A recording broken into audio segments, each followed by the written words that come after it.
Good morning friends, so welcome to the prelims booster session. आज का हमारा पहला टॉपिक है air quality and health in cities report. तो ये आपके एनवायरनमेंट टॉपिक के लिए ये सेक्शन इंपॉर्टेंट है।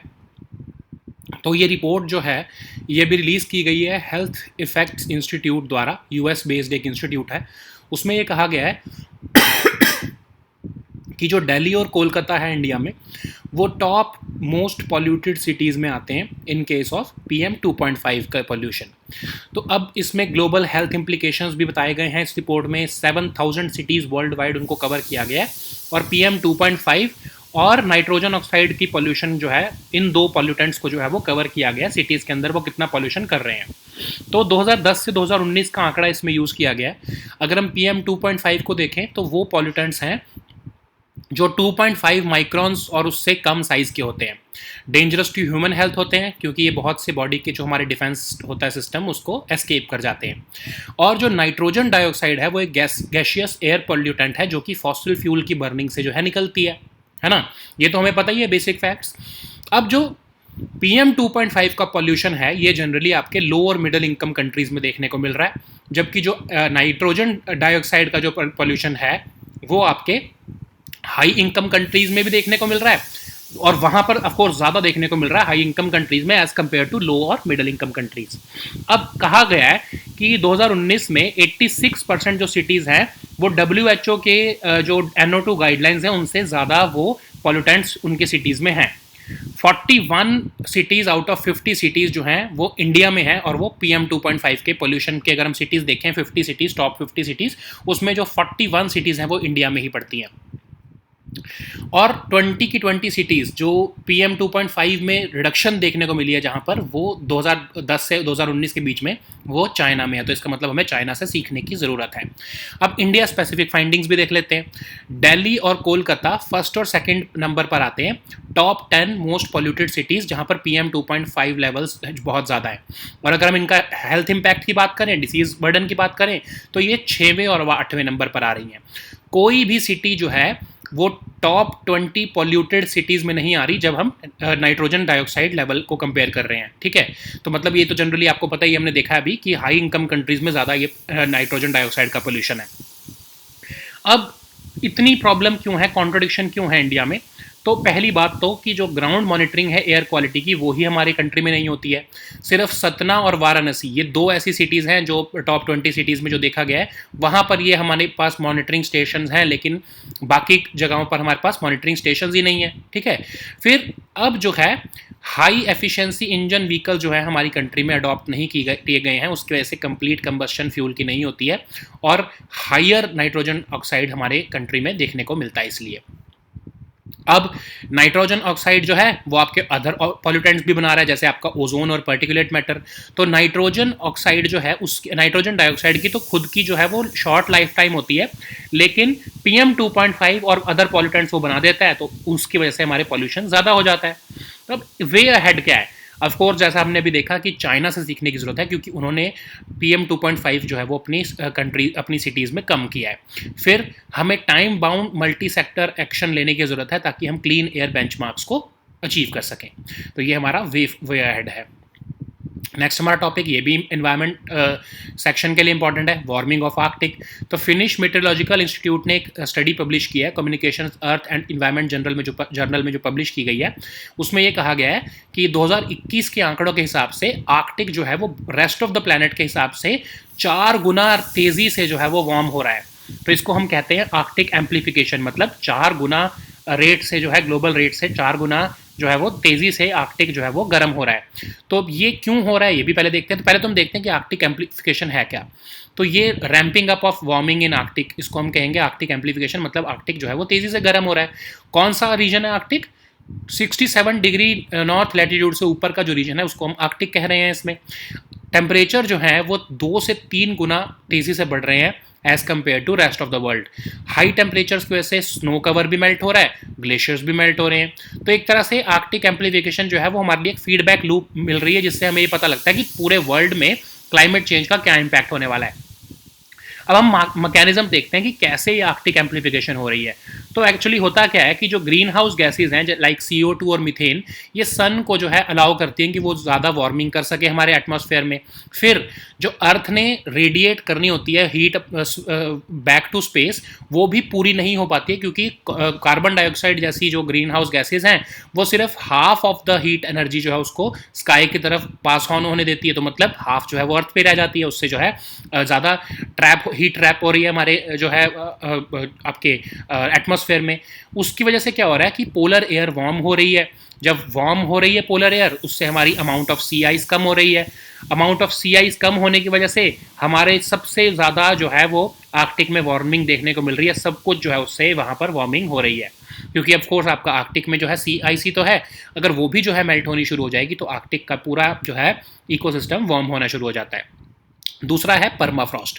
परमाफ्रॉस्ट क्या है? फ्रोजन ग्राउंड, जिसके अंदर डिकेड प्लांट्स नीचे दबे हुए हैं, और वो प्लांट जो नीचे दबे हुए हैं वो फुल ऑफ कार्बन है। क्यों फुल ऑफ कार्बन है? क्योंकि वो फोटोसिंथेसिस कर रहे हैं, जिसमें वो कार्बन डाइऑक्साइड को एक्सट्रैक्ट करते हैं एयर से और वो अपने पास ट्रैप कर लेते हैं।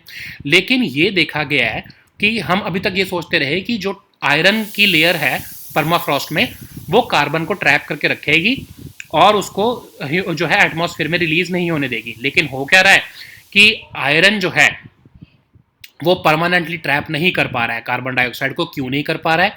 क्योंकि जब परमाफ्रॉस्ट मेल्ट होना शुरू होता है तो जो बैक्टीरिया जो नीचे दबे हुए हैं सॉइल्स में परमाफ्रॉस्ट के नीचे, वो एक्टिवेट हो जाते हैं। जब वो बैक्टीरिया एक्टिवेट होते हैं तो वो आयरन को अपना फूड सोर्स की तरह यूज़ करना शुरू करते हैं। जब वो आयरन को फूड सोर्स की तरह यूज़ करने लगते हैं, जो आयरन की एक तरह से जो परत है जो कि कार्बन को रिलीज होने से रोक रही है, वो खत्म होने लगती है। तो क्या होता है? कार्बन रिलीज हो जाता है। जब ये कार्बन एटमॉस्फेयर में रिलीज होता है तो सनलाइट उसको ऑक्सीडाइज करती है। सनलाइट जब उसको ऑक्सीडाइज कर देती है तो वो carbon plus oxygen carbon dioxide बन जाता है। इस प्रोसेस को हम कह रहे हैं फोटो मिनरलाइजेशन। तो आप देख रहे हो ना कि ये पूरा एक लूप बना हुआ है। एक चीज़ से दूसरी चीज़ हो रही है, दूसरी चीज़ से तीसरी चीज़ हो रही है, तीसरी चीज़ से वो पहली चीज़ हो रही है, तो एक तरह से साइकिल बन जाती है पूरी। तो इसकी वजह से क्या हो रहा है कि जो परमाफ्रॉस्ट जब पिघलना शुरू होएगा तो जो ग्रास लैंड्स हैं वो टिंडर बॉक्स बन जाएंगे। टिंडर बॉक्स मतलब वो जल्दी से आग पकड़ लेंगे, उससे आग से और ज़्यादा वार्मिंग होगी। तो ये पूरा का पूरा एक जो है एक लूप बन गया है, जिसकी वजह से क्लाइमेट चेंज जो है वो तेज़ी से बढ़ रहा है। अब उसका इम्पैक्ट क्या होगा इंडिया के ऊपर खासकर? तो इस स्टडी में ये भी बताया गया है कि जब बेरेंट्स और कारा सी रीजन जो है उस वहाँ पर सी आइस कम होगी तो इंडिया में रेनफॉल इवेंट्स का इम्पैक्ट पड़ेगा। खासकर जब मानसून का जो लेटर हाफ होगा सितंबर अक्टूबर में, उसमें एक्सट्रीम रेनफॉल इवेंट्स आएंगे। जैसे हमने देखा था ना पिछले साल आए थे। जब पिछले साल आए थे हमारे यहाँ पर कोल जो है जितना था वो सारा जो है ख़राब हो गया था, तो हमारे इधर कोल क्राइसिस आ गया था। तो उसका बहुत इम्पैक्ट पड़ेगा। हमारी जो रबी क्रॉप्स हैं, हमारी खरीफ क्रॉप्स हैं, उनको वो डिस्ट्रॉय करने शुरू कर देंगे जब एक्सट्रीम रेनफॉल इवेंट सितंबर अक्टूबर में अगर आ गए तो। डिमिनिशिंग सी आइस जो है जब वो वार्म टेम्परेचर के साथ कंबाइन हो रही है अरेबियन सी में, उससे हमारे जो है एटमॉस्फेयर में एनहांस्ड मॉइस्चर आ रहा है और एक्सट्रीम रेनफॉल जो है वो हमारी कंट्री में हो रही है। इसमें यह भी कहा गया है कि इंडियन कोस्ट से जो लगता है सी लेवल है वो ज़्यादा तेज़ी से बढ़ रहा है एज़ कम्पेयर टू अगर हम ग्लोबल एवरेज रेट देखें तो आर्कटिक का इम्पैक्ट हमारे इंडिया के ऊपर भी जो है वो यही जो है वो डिबिलिटेटिंग इम्पैक्ट हो रहा है। ठीक है। सो नेक्स्ट हमारा टॉपिक है सेटलमेंट ऑफ रोहिंग्यास। तो ये आपका सिक्योरिटी से रिलेटेड टॉपिक इंपॉर्टेंट, सेक्शन से रिलेटेड टॉपिक इंपॉर्टेंट है। तो होम मिनिस्ट्री ने मिनिस्टर ऑफ अर्बन डेवलपमेंट की एक स्टेटमेंट को जो है वो ओवर रूल करते हुए बोला है कि हम जो 1100 रोहिंग्या रिफ्यूजीज़ हैं उनको कोई इकोनॉमिकली वीकर सेक्शन के फ्लैट नहीं दे रहे हैं। ठीक है।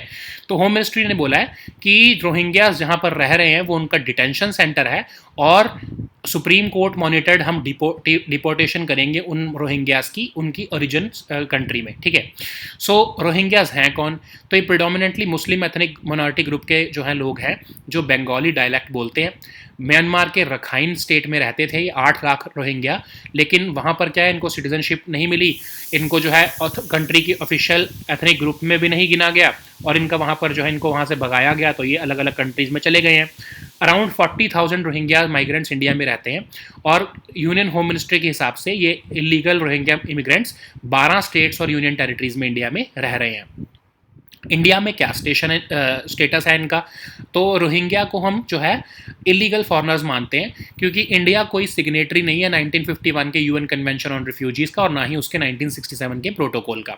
तो जो भी फॉरेन नेशनल इंडिया में एंटर करता है बिना वैलिड ट्रैवल डॉक्यूमेंट्स और के, उनको हम जो है इलीगल इमिग्रेंट्स ही ट्रीट करते हैं। तो यही हमने ट्रीटमेंट रोहिंग्यास को भी दिया हुआ है। तो थ्रेट टू नेशनल सिक्योरिटी भी है ये।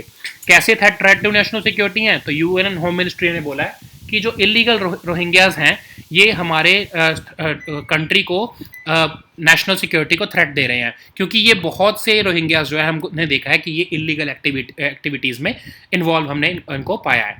ठीक है। सो नेक्स्ट हमारा टॉपिक है हायाबुसा 2 प्रोब। तो ये आपके साइंस एंड टेक से रिलेटेड टॉपिक है। तो अभी ये देखा गया है कि हायाबुसा 2 प्रोब जो है, जो एस्टेरॉयड ryugu से सैंपल्स कलेक्ट करके लाया है, तो ये देखा गया है कि हमारे जो है अर्थ पे ये ऑर्गेनिक मटेरियल और वाटर कहाँ से आया। क्योंकि आपको तो पता है ना कि पहले जब बिलियंस ऑफ ईयर्स पहले अर्थ तो सिर्फ ओशंस ऑफ मैग्मा से जो था लेस था, लेकिन ये फिर पानी और ये ऑर्गेनिक मटेरियल कहाँ से आया। तो साइंटिस्ट जो हैं जापान के, उन्होंने कहा है कि ये वाटर ऑर्गेनिक मटेरियल जो है outer edges of solar system से अर्थ पे लाया गया है। कोई हो सकता है कि एस्टेरॉयड टकराया हो और यहाँ पर वाटर और ऑर्गेनिक मिनरल्स उससे पहुँच गए हों, और फिर उसके बाद जो है ये धीरे धीरे वाटर एम्पलीफाई होता हुआ ये इतना बड़ा हो गया कि यहाँ पर ओशंस जो है वो फॉर्म हो गए। अब ये हाइपोथेसिस कहाँ से दिया जा रहा है? क्योंकि जो आपका जापान एरोस्पेस एक्सप्लोरेशन एजेंसी का हायाबुसा 2 प्रोब जो है गया था और वो वापस सैंपल लेके आया है एस्टेरॉयड ryugu से, उसके बेसिस पर ये जो है वो हाइपोथेसिस रखा गया है। तो अब हम देखते हैं हायाबुसा 2 मिशन था क्या। दिसंबर 2014 में इसको लॉन्च किया गया था एस्टेरॉयड ryugu को स्टडी करने के लिए, वहाँ से सैंपल लाने के लिए। एस्टेरॉयड पे ये मिड 2018 में पहुँचा था। वहाँ से इसने सैंपल्स लिए जो कि मोस्टली जो है एस्टेरॉयड आपका वो निकल और आयरन से बना है। वहाँ से सैंपल लेके ये वापस अर्थ पर आया और इसने 2020 दिसंबर के आसपास जो है अर्थ पे सैंपल्स ड्रॉप किए। अराउंड ऑस्ट्रेलिया के आसपास सैंपल्स इसने कैप्सूल में ड्रॉप किए थे, और ये वापस आगे एक और एस्टेरॉयड को जो है स्टडी करने के लिए 1998 KY26 एस्टेरॉयड को स्टडी करने के लिए चला गया है, और ये जुलाई 2031 में वहाँ पर पहुँचेगा। सो नेक्स्ट हम टॉपिक देखते हैं कावास सोलर प्रोजेक्ट। तो ये आपका एनवायरनमेंट से रिलेटेड टॉपिक है। तो NTPC लिमिटेड जो है उन्होंने of course 69,454 megawatt of group installed and commercial capacity of electricity जो है वो कमीशन कर दी है। अब ये उन्होंने रिसेंटली 56 मेगावाट का कावास सोलर PV प्रोजेक्ट भी जो है गुजरात में जो है वो इंस्टॉल किया है। अब जो है धीरे धीरे जो है NTPC अपनी कार्बन फुटप्रिंट को कम करने की तरफ मूव कर रहा है। ज़्यादा से ज़्यादा वो रीन्यूएबल एनर्जी प्रोजेक्ट्स को इंस्टॉल करने में लगा हुआ है। ठीक है। अभी रिसेंटली उन्होंने, आपको पता ही होगा, हमने पढ़ा भी था कि रामागुंडम तेलंगाना में सबसे बड़ा कंट्री का फ्लोटिंग सोलर प्रोजेक्ट भी लगाया 100 मेगावाट का। अब वो आने वाले टाइम में 262 मेगावाट का फ्लोटिंग सोलर प्रोजेक्ट्स भी जो है वो लगाने वाला है। ठीक है। सो नेक्स्ट हम टॉपिक देखते हैं नमस्ते। तो ये आपकी गवर्नेंस से रिलेटेड और इवन सोशल इश्यूज से भी रिलेटेड स्कीम आपके लिए इंपॉर्टेंट है।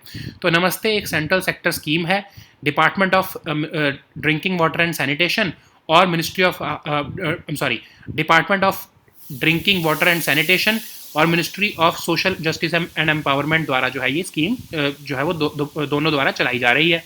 इसका ऑब्जेक्टिव ये है कि हम सैनिटेशन वर्क में ज़ीरो फेटेलिटी को इंश्योर करें।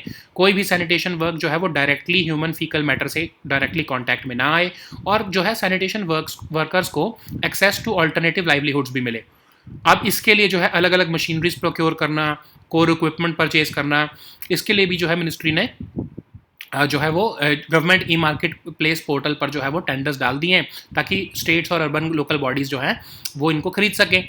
फिर जो है ये आपके सफाई मित्र हैं, इनकी स्किल डेवलपमेंट और ट्रेनिंग भी कराई जा रही है ministry of social justice and empowerment द्वारा, ताकि इनको जो है ऑल्टरनेटिव लाइवलीहुड्स भी दिया जा सके। तो यहाँ पर इसको जो है नमस्ते स्कीम के जो ऑब्जेक्टिव्स हैं इसको यहाँ पर शॉर्ट नोट्स में लिख दिया गया आपके रिविजन के लिए। सो नेक्स्ट हमारा टॉपिक है इंटरनेशनल ट्रांसपोर्ट फोरम। तो ये आपका इंटरनेशनल रिलेशन से ऑफ कोर्स टॉपिक इंपॉर्टेंट है। तो यूनियन कैबिनेट ने रिसेंटली एक कॉन्ट्रैक्ट साइन किया है जिसमें technology information forecasting and assessment council India का और फ्रांस का इंटरनेशनल ट्रांसपोर्ट फोरम जो है वो अपनी एक्टिविटीज़ को कोऑर्डिनेट करेगा ताकि इंडियन ट्रांसपोर्ट सेक्टर को इम्प्रूव किया जा सके। ये 6 जुलाई को जो है ये कॉन्ट्रैक्ट साइन किया गया था ताकि आपस में new scientific results, new policy insights जो है ये शेयर की जा सके, हम अपनी कैपेसिटी बिल्डिंग इंप्रूव कर सकें। तो टीफैक है क्या? टीफैक देखते हैं कि ये एक ऑटोनॉमस ऑर्गेनाइजेशन है जिसको 1988 में बनाया गया department of science and technology द्वारा, ताकि ऐसी इनोवेटिव जो है ऐसी इनोवेशंस, ऐसी टेक्नोलॉजीज जो कि नेशनल इंपॉर्टेंस के लिए जो नेशनली इंपॉर्टेंट है उनके ऊपर काम किया जा सके, उसके लिए इसको बनाया गया है। अब इंटरनेशनल ट्रांसपोर्ट फोरम है क्या? 2006 में इसको बनाया गया, फिर 43 कंट्रीज़ के मिनिस्टर्स ने इसको मिलकर बनाया था। एक इंटर गवर्नमेंटल ऑर्गेनाइजेशन है जो कि OECD के अंदर काम करती है, लेकिन इसमें अब 60 मेंबर कंट्रीज़ हो चुके हैं। ये एक तरह से थिंक टैंक की तरह काम करती है और annual summit of transport ministers organise करती है। ये अकेली ऐसी ग्लोबल बॉडी है जिसमें सारे ट्रांसपोर्ट मोड जो है वो कवर किए जाते हैं। वैसे तो ये OECD के अंदर आती है एडमिनिस्ट्रेटिवली, लेकिन ये पॉलिटिकली ऑटोनॉमस है। इसके हेडक्वार्टर कहाँ पर है? फ्रांस में, ठीक है, पेरिस में। So now let us see all these topics in English. So the first topic is air quality and health in cities report. So this topic is important for the environment section. So recently Health Effects Institute of United States has released this report, air quality and health in cities report, and it has covered two of the most dangerous pollutants, fine particulate matter PM 2.5 and the nitrogen dioxide pollution, while assessing over 7,000 cities worldwide. So as if we look at India, Delhi and Kolkata have emerged as the top two most polluted cities in terms of exposure to PM 2.5. So this report has analyzed data from 2010 to 2019, and it has found that particulate matter, which refers to a category of particulate pollutant which is less than 2.5 microns in size, is dangerous to human health because they bypass many of our body's defense. And it has analyzed the nitrogen dioxide also, which is a gaseous air pollutant which can be released when fossil fuels are burnt. So it has said that the PM 2.5 pollution is tend to be higher in cities which are located in low and middle income countries, whereas the nitrogen dioxide pollution is higher in cities which are located in high income countries. So 86% of the cities, when analyzed in 2019, they have already exceeded WHO's guidelines for nitrogen dioxide. And if we look at PM 2.5 pollution, 41 of the 50 cities are located in India and 9 in Indonesia. So if we have to look at China, we can see that all the 20 cities which have seen the highest reduction in PM 2.5 pollution between 2010 to 2019, all of them are located in China. So this is a very good news for Chinese, and we have to learn from them how to reduce this PM 2.5 pollution. So what are the India specific findings? So it has said that Delhi and Kolkata were ranked first and second in terms of PM 2.5 levels, and Delhi and Kolkata ranked 6th and 8th if we see it in the context of disease burden caused by PM 2.5. So fortunately, no Indian city has appeared in the top 20 polluted cities when nitrogen dioxide levels were compared. Of course, we have seen that it is higher in high and developed countries. So why there is contradiction in India? So actually we do not have much ground monitoring of air quality. Only 2 of the cities out of the 20 cities which have seen steepest increase in PM 2.5 were having an official monitoring station, that is the Satna and Varanasi. And because of lower adoption of high efficiency engine vehicles, complete combustion of fuels could not happen. That's why higher nitrogen oxides were witnessed in India. So nitrogen oxides also contribute to the formation of other pollutants like ozone and particulate matter. So nitrogen dioxide, which is having a shorter lifetime, but it is causing PM 2.5 pollution and other air pollutants also. So for us, the major, even if we do not see a steep increase in nitrogen dioxide pollution, it does not mean that it is not happening in India, but it is causing other pollutants in our atmosphere. So we have to focus upon nitrogen dioxide pollution also. So what is the way ahead for Indian cities? Of course, the Center for Science and Environment says that Delhi and Kolkata needs time-bound multi-sector action so that we can meet a clean air benchmark. Also, Indian cities must learn from Beijing, because we have seen that PM 2.5 related disease burden and pollution, they have decreased it drastically. All the 20 cities which have seen steepest decrease in PM 2.5 pollution belong to China. So we need to learn from them also. So the next topic is warming of Arctic. So this topic is important for your environment section. So recently, a Finnish meteorological institute has published a study in Communications, Earth and Environment Journal, and it has said that Arctic is heating 4 times faster than the rest of the world. So this phenomena is called Arctic amplification, which is basically the global rate of warming is 4 times higher in Arctic than the rest of the world. So for the purpose of study, the area which is in the north of 67 degrees Celsius north latitude is taken as Arctic, and temperatures are rising there at 2 to 3 times the pace of the rest of the world.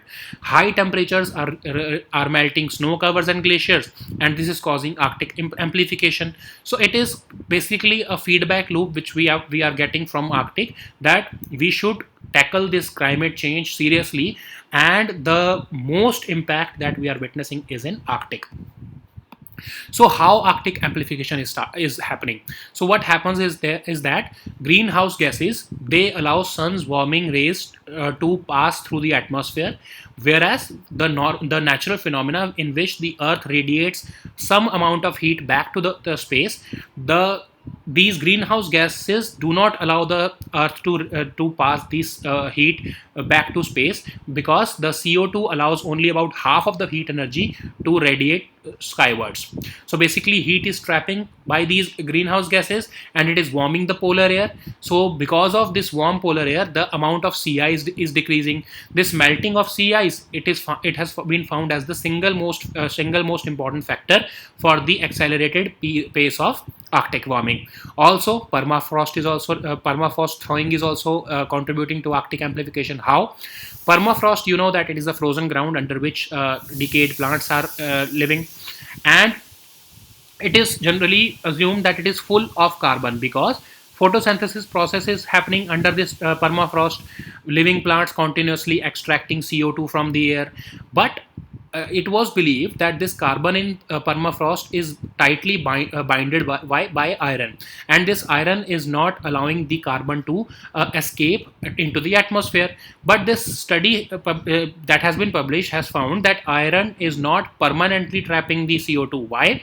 Because as permafrost is melting, the bacteria which is frozen inside the soil gets activated. Once this bacteria gets activated, it starts using iron as its food source. When this iron starts eliminating, the captive iron, which was otherwise prevented by iron, gets released. When it gets released into the atmosphere, the sunlight oxidizes that carbon and it converts into carbon dioxide. So this is the process called photomineralization. So it is also causing this Arctic amplification is also causing grasslands to become tinderboxes, which means that they are getting ignited because of increase in temperature, and it is causing wildfires. And these wildfires are further amplifying global warming. So what is the impact of it on India? So the study is saying that once the Barents and Kara Sea region sees reduced ice, it can lead to extreme rainfall events in India, especially in September and October period. So last year we saw that September-October period we saw extreme rainfall, and because of that we had coal crisis, because coal which was stored openly, it got destroyed because of extreme rainfall, and the coal which was to be mined during that period could not be mined because of heavy rainfalls. So it is going to impact our economy as well as also the Kharif and Rabi crops also. And this diminishing ice, when combined with warm temperatures in Arabian Sea, it will lead to enhanced moisture, and extreme rainfall events will be driven towards India. So the World Meteorological Organization is also saying that the sea level which along the Indian coast is rising faster than the global average rate, which is also a cause of concern for India, because several of our coastal states will start drowning if the sea level increases at a faster pace. So the next topic is settlement of Rohingya. So this topic is important for your security section.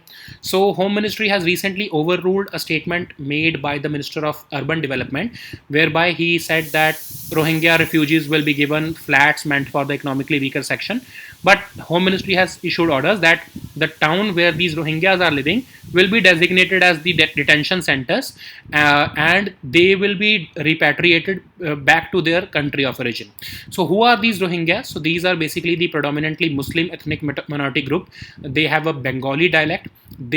About 8 lakh of Rohingyas lived in Myanmar's western Rakhine state, and because they were not considered as the official ethnic groups, they were denied citizenship also under Myanmar's 1982 citizenship law, and they were driven out of their country. So about 40,000 Rohingya migrants live in our country as per Home Ministry's estimate, and they are considered as illegal immigrants.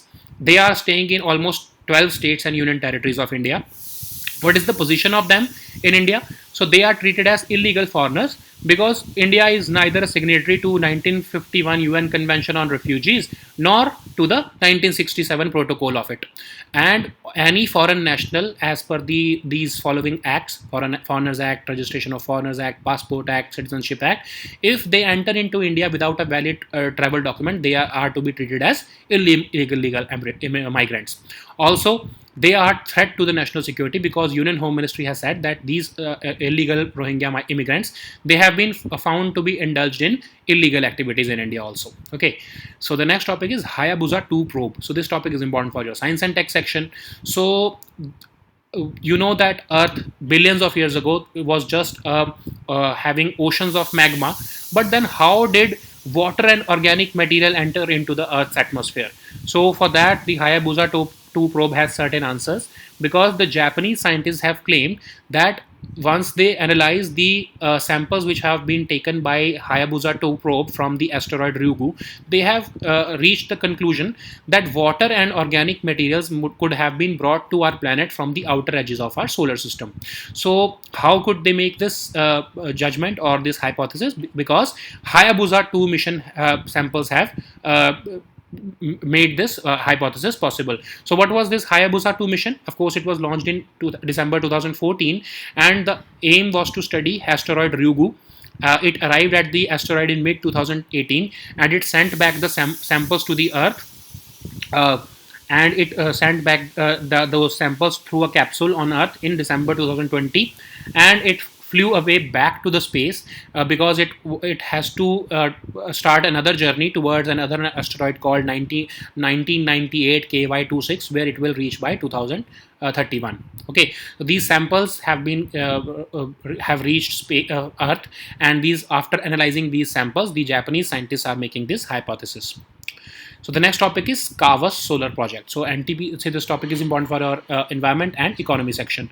So NTPC Limited has achieved 69,454 megawatt of group installed and commercial capacity, and they have recently commissioned 56 megawatt of Kavas solar PV project, photovoltaic project.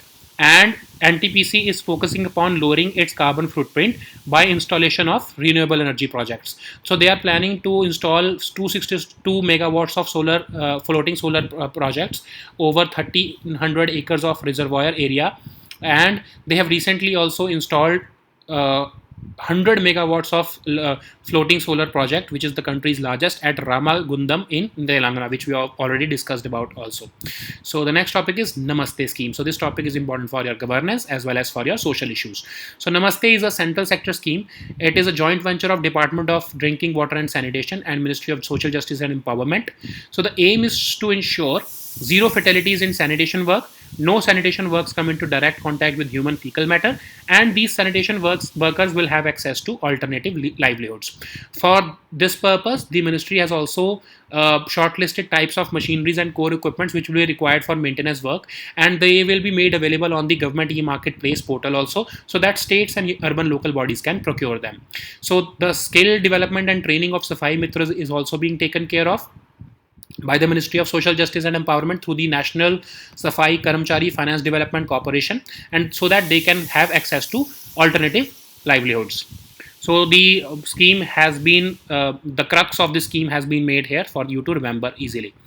So anyways, the next topic is International Transport Forum. So this topic is important for our international relations. So Union Cabinet has recently approved the signing of contract between Technology Information Forecasting and Assessment Council, India, and International Transport Forum, which is based in Paris, that is in France, and the aim is to have new scientific discovery or innovation or new policy insights could be made in the Indian transport sector. So this contract was signed on 6th July, and now this Union Cabinet has given approval to this contract. So what is TFAC? TFAC is basically an autonomous organization which was set up in 1988 under the Department of Science and Technology. The aim was to, or the mandate was to assess technological trajectories and support innovation in areas which are important for our national development. So what is the International Transport Forum? Of course, it was created in 2006 by ministers from 43 countries, and it's an intergovernmental organization within the OECD. With, of course, 60 member countries. It acts as a think tank for transport policy, and it also organizes the annual summit of transport ministers. It is the only global body which covers all the transport modes. Of course, it is administratively integrated with the OECD, but it is politically autonomous. It is headquartered in Paris, that is in France. Okay, so these were our topics for today. Please download the weekly current affairs compilation from our Telegram group today. We'll meet next time with new topics. Until then, goodbye and take care.